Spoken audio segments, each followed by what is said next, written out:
Hey, what's up? It's your boy Lord Skunk here, lordskunk.com. We're going to be doing another segment today on our guides and strategies for Star Wars Galaxy of Heroes. If you haven't done so yet, check out lordskunk.com. If you would like access 24 hours a day, 7 days a week to some of the top players in the game, jump into our Discord. It is a voice and text chat program where you can connect with other players and ask questions about your roster, about different characters, about different strategies. Plus, there's all kinds of great guides and links in there. There's also an ally code channel where you can post your ally codes and find other ally codes for other players. Check out teamskunk.com. We do have a few remaining positions in our various guilds. And don't forget, please head over to Twitter and follow LordSkunk1. Also, you can find us on Facebook under LordSkunk1. We appreciate it. Let's get into the guide. Okay, in this segment, we are going to look at who to farm in Cantina and in what order. Now, this is based on just an overall general order for most people. A lot of people have asked me, hey, who should I get? How should I get them? What order should I go in? I'm just going to base this on a strategy of you're new to the game, you're a free-to-play player, or a low-spend pay-to-play, and you're just looking for direction and guidance. Now, you might be farther along in the process than that scenario, so that's fine. Just take this as a starting point and figure out where you're at and move forward from there. The number one character I think to go for, super easy to get, super easy to gear. You get him right there on the very first battle in Squad Cantina, is Geonosian Soldier. Okay, he's on battle 1A. He's just, like I said, he's really easy to gear. He brings a lot of damage to the table. He could really help out your team. You can use him in Arena, you can use him in Rage, you can use him in Galactic Wars. He's just a good overall character, plus he can be used on the dark side. Number 2 character to go for in Cantina would be Jedi Counselor. He's available on battle 3A at level 69. He also opens up at 6E on those battles there, but 3A is probably where you would start with him at. Jedi Counselor is on just about everybody's team. He's not bad to gear up. He's really easy to gear and put those ability mats in to help you out in Galactic Wars if you're trying to do Yoda, if you're trying to do raids, whatever. He's definitely viable there. So he's somebody that you would want to go for, and just get him finished off quickly so you can move on. Okay, number 3 on our list is going to be Old Ben. He's available at 2F. He's also available at 6B at level 69. Old Ben, now they have fixed his leadership ability. It does work.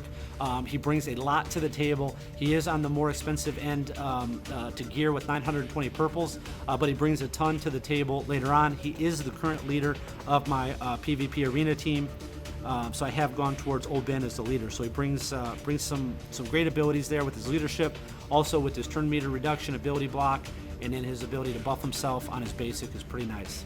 Okay, number 4 character on our list is going to be 86. He's available in Cantina Battle 4E. 86 is another good character. Again, he is up a little bit more to gear up. Definitely, if you're going for droid synergies, you definitely would want to go for 86. He might be higher up on your list if you're primarily going droids. If you watched my my droid video strategy, then he would probably be moved up a little bit higher on there. But for him, he brings the assist. He brings just some good damage to the table, and as well as some droid synergies. Now, if he's not on a droid team, he can still be viable. He can still work just as a damage DPS assist character. Okay, number 5 on our list is going to be Chief Chirpa. He is one of the newer characters that they have. He brings together some great Ewok synergies, making Ewoks viable. Again, so you do have a great basic attack. You can do some healing. You can do some retribution to all allies, or all Ewok allies. You can do speed up. I mean, there's some good things that he brings. You can use his leadership ability to add some turn meter and add more damage with the basics of the Ewoks. And then the effects are halved for non-Ewok characters. So a great way I'm using him right now and the other Ewoks is pairing them with Royal Guard. I can basically auto-battle Galactic Wars up to Battle 6 for sure, sometimes up to Battle 9, just depending on what I get squads thrown at me for 7, 8, and 9. But he could definitely do it. Royal Guard helps kind of give him and Ewok Elder a little bit of breathing room to heal up everybody. Okay, number 6 on our list is Barriss. She's available at 6A. You got to be level 69 to open her up, open up her hard node to be able to work on getting her. Now, she would be higher on my list if she was lower down in the battles, but you do have to wait to get her.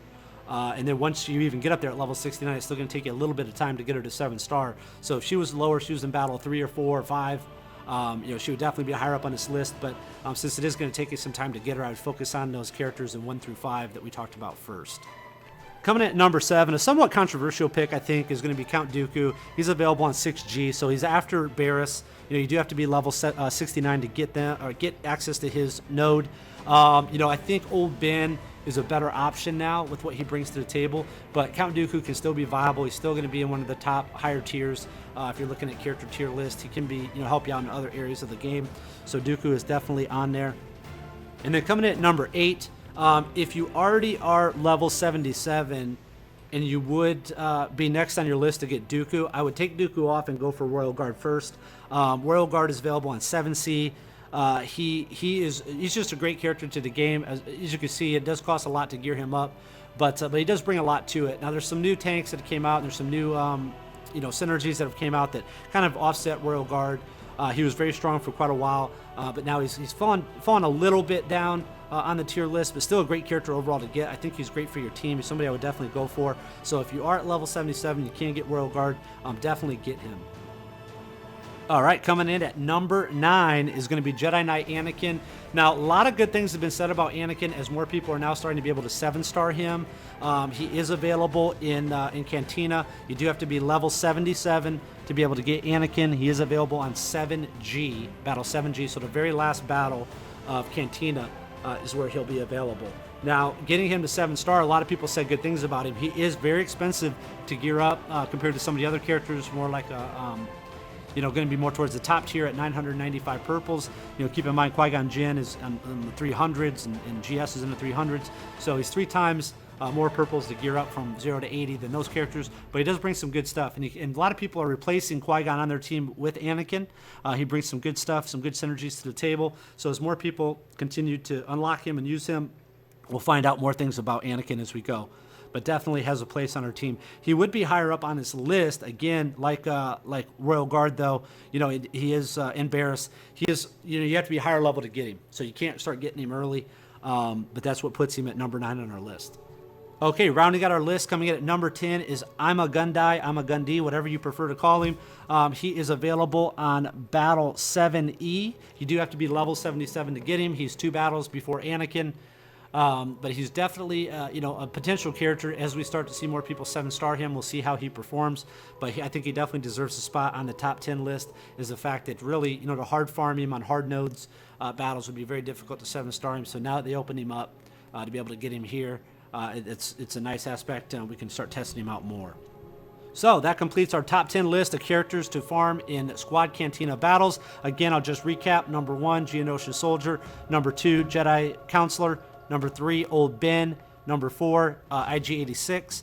Number 5, Chirpa. Number 6, Barris Offee. Number 7, Dooku. Number 8, Royal Guard. Number 9, Jedi Knight Anakin. And number 10, I'm a Gundee. Thanks for checking out the guide. I hope you guys liked it. Don't forget to subscribe and like if you guys would like to see more guides in the future. Don't forget again to check out LordSkunk.com. Follow me on Twitter, LordSkunk1. On Facebook, LordSkunk1. And if you're looking for a long-term guild, don't forget to check out TeamSkunk.com. Thanks for watching, and we'll see you in the next one.